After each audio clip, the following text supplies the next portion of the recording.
Construction on the Eiffel Tower, then the largest man-made structure in the world, was completed in 1889. And that wasn't the only world-renowned location to open to the public in Paris that year. 1889 is also when the Moulin Rouge Cabaret opened in the Montmartre district, and the things that went on in that venue are so legendary, more than a dozen films have been made about it over the decades. The film we're looking at in this episode of Revisited may be the most popular of the bunch. It's director Baz Luhrmann's 2001 Oscar-nominated hit with the very appropriate name, Moulin Rouge.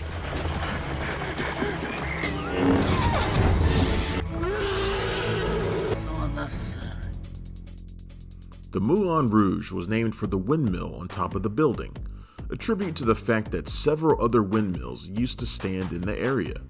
The cabaret was one of the first places in Paris to have electric light, and that light helped lure in patrons of all classes, from the rich to the destitute. After all, it only cost 1 franc to enter the stucco elephant that stood in the garden. Inside that elephant, patrons could smoke opium while watching belly dancers. And inside the Moulin Rouge, the courtesans were creating the modern form of the can-can dance.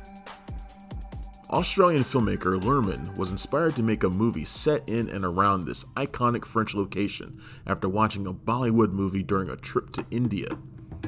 Luhrmann was dazzled by the style of the film, the mixture of comedy, drama, tragedy, and musical sequences. And he was in awe of just how captivated the audience was by what was playing out on the screen, how involved they were in the story. He began to wonder if it would be possible for a Hollywood movie to work for viewers in the same way that Bollywood movie did. Luhrmann was raised by a ballroom dancer, a fact which inspired his feature debut, Strictly Ballroom, and has worked extensively in theater, both as an actor and a director. So he brought a lot of music and theater knowledge to Moulin Rouge. In addition to classic musicals, vaudeville, and cabaret culture, he has named the Greek tragedy of Orpheus and Eurydice, Giacomo Puccini's opera La Bohème, and the Alexandre Dumas story Camille as direct influences on this film. The story Luhrmann crafted with his frequent collaborator Craig Pearce is set in 1899, 10 years into the Moulin Rouge's long reign as a tourist destination. The character we follow into the mad world of the cabaret is Christian, a young English writer who has come to Paris to immerse himself in the bohemian lifestyle, to be one of the children of the revolution. He immediately falls in with a bunch of artists who are planning a play they will put on at the Moulin Rouge, if they can secure a financier. The artists take Christian to the Moulin Rouge after he helps them with the writing of the play. The character is obsessed with love. He believes in it deeply. He wants to write about it. Problem is, he has never been in love before. This changes at the Moulin Rouge. When Christian spots dancer/courtesan Satine, it's love at first sight. Unfortunately, Satine has been promised to the wealthy Duke of Monmouth, who will finance the play Spectacular, and the cost of converting the Moulin Rouge into a theater. In exchange, he demands a contract that binds Satine to him exclusively. Christian is able to win Satine's heart in return, but they have to keep their romance secret. If the Duke finds out Satine is in love with a penniless writer instead of himself, he'll pull his funding. Spectacular won't happen. Worse yet, the Duke obtains the deed to the Moulin Rouge as part of his deal and could shut the place down completely after his henchman kills anyone the Duke orders him to. Luhrmann had recently had great success making a modernized and highly stylized version of William Shakespeare's Romeo and Juliet for 20th Century Fox.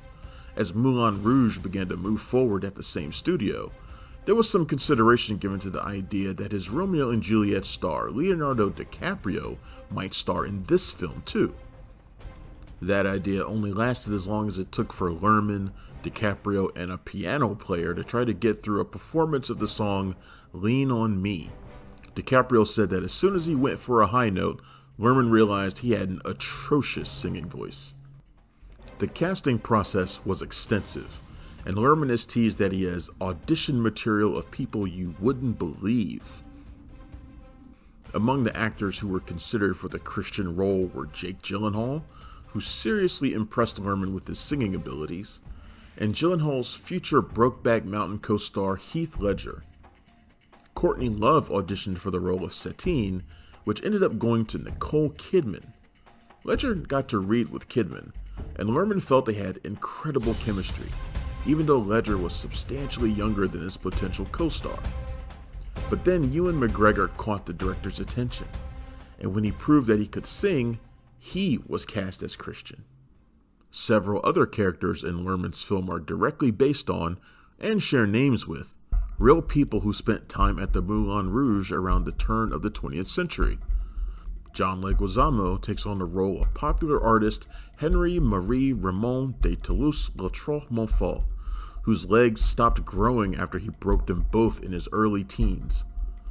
De Obia Apparet appears as Le Chocolat, who would perform a clown act at the cabaret. The Sadie character, played by Matt Widdett, was inspired by composers Eric Satie and Maurice Ravel.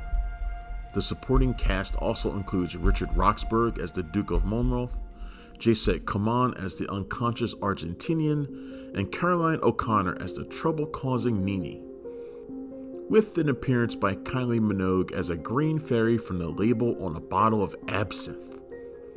Played by Jim Broadbent, Moulin Rouge owner Harold Zidler is based on real-life Moulin Rouge manager Charles Zidler, but the real Zidler was dead by the time the events of the film take place. He passed away in 1897. Luhrmann wasn't interested in meticulous historical accuracy, as is most evident in the songs chosen for the film. Moulin Rouge isn't carried by original songs, nor is this jukebox musical filled with the songs people would really be singing in 1899. The songs belted out by the characters are totally anachronistic. They sing songs that performers like Queen, Nat King Cole, Madonna, and the Police wouldn't originate until many decades later. There are so many popular songs in the film that it took Luhrmann 2.5 years to acquire the rights to use them all. Some songs, like ones by the Rolling Stones and Cat Stevens, he had to let go of because he couldn't secure the rights. Courtney Love didn't land an acting role in the movie, but she did give the filmmakers permission to use the Nirvana song Smells Like Teen Spirit. Luhrmann considers Moulin Rouge to be the third and final chapter in what he calls his Red Curtain trilogy, following Strictly Ballroom and Romeo and Juliet. These films don't have any direct connections to each other, but as Luhrmann explains, they all have very simple stories and take place in heightened worlds. To keep the audience awake and engaged, they each use a device like dancing, singing, or iambic pentameter, a style of writing that was popularized by Shakespeare. Lines written in iambic pentameter consist of 10 syllables that alternate between short or unstressed syllables and long or stressed syllables. All of the films in the Red Curtain trilogy were also designed to be comic tragedies. Moulin Rouge fits the criteria perfectly, as its story of star-crossed lovers is extremely simple and straightforward, but the viewer becomes deeply invested in the story due to the song choices and the performances of McGregor and Kidman. The opening scene of the film makes it clear that this story is going to have a tragic ending, but Luhrmann still keeps us wondering what's going to happen, and makes the viewer hope that maybe somehow there will be a happy ending after all. If only Christian's narration would stop telling us that everything's going to go wrong. Luhrmann was able to create a heightened world for the film by shooting it almost entirely on stages at Fox Studios in Sydney, Australia. The movie doesn't often look like it's taking place in reality. It appears to be happening inside a piece of artwork.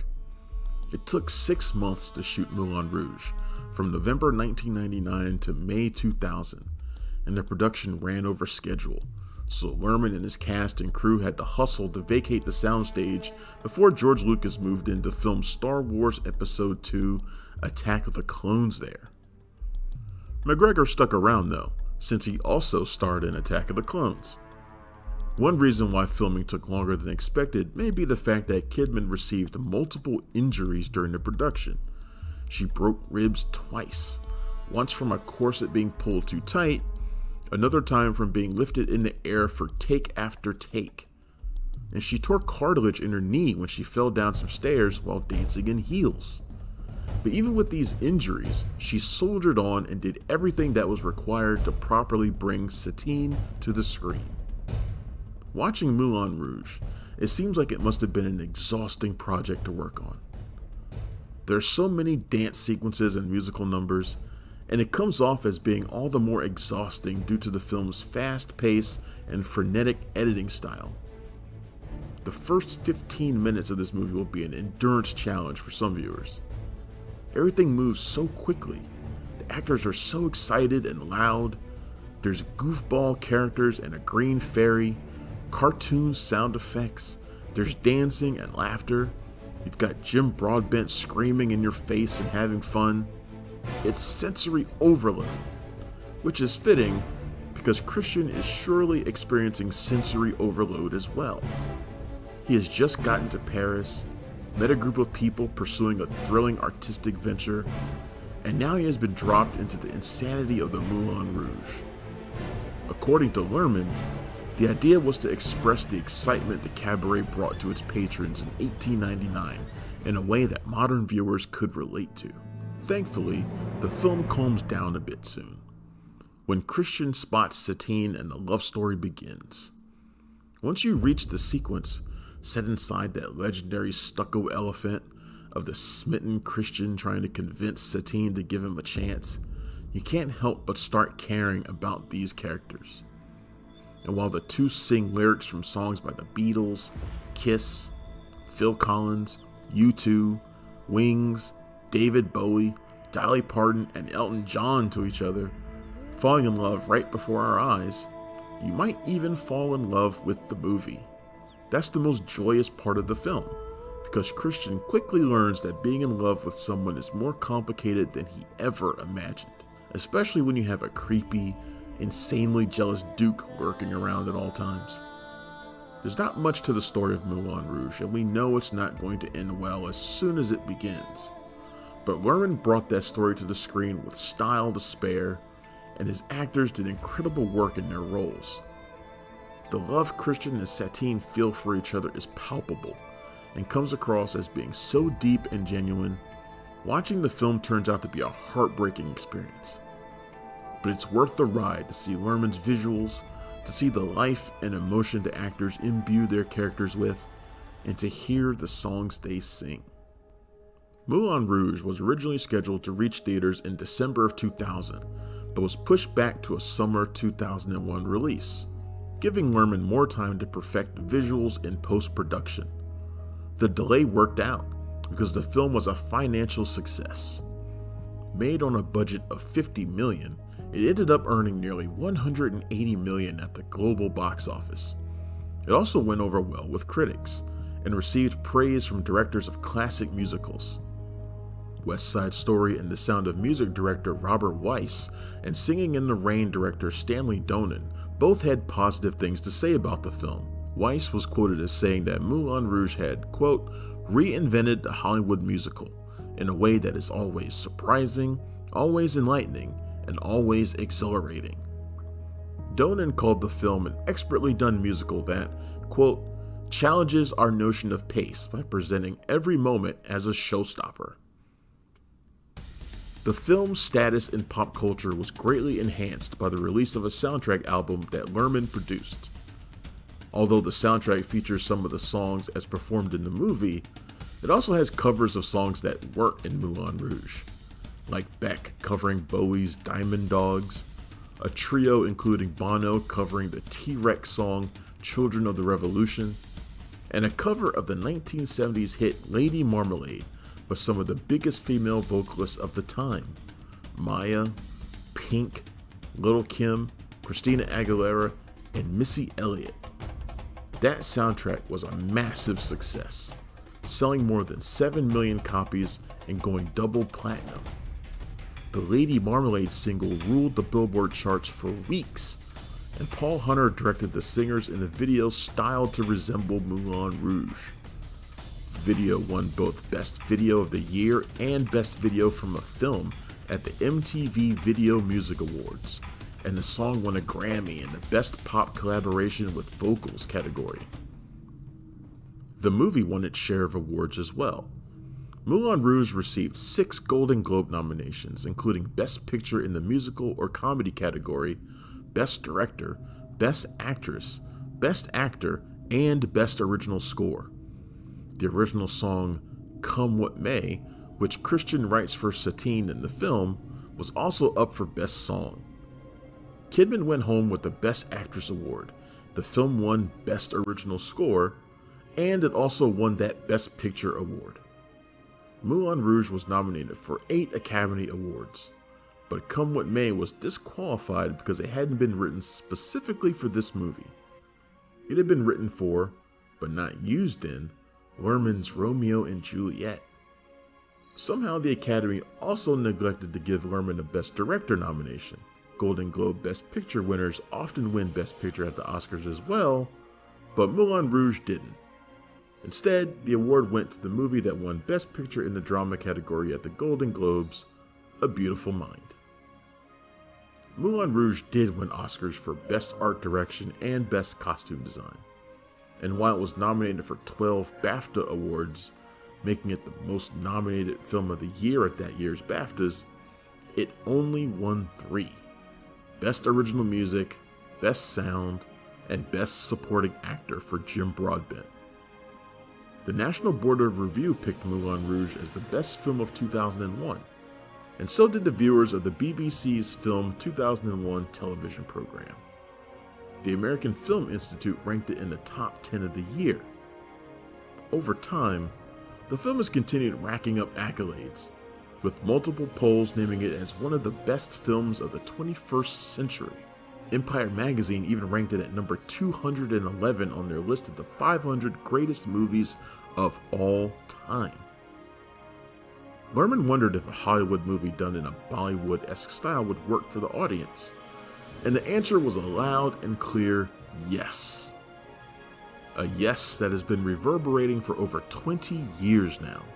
Moulin Rouge deserves all of the attention it gets, as it is an incredible artistic achievement that is also a very emotionally engaging musical love story. One that teaches us the greatest thing you'll ever learn, which is just to love and be loved in return.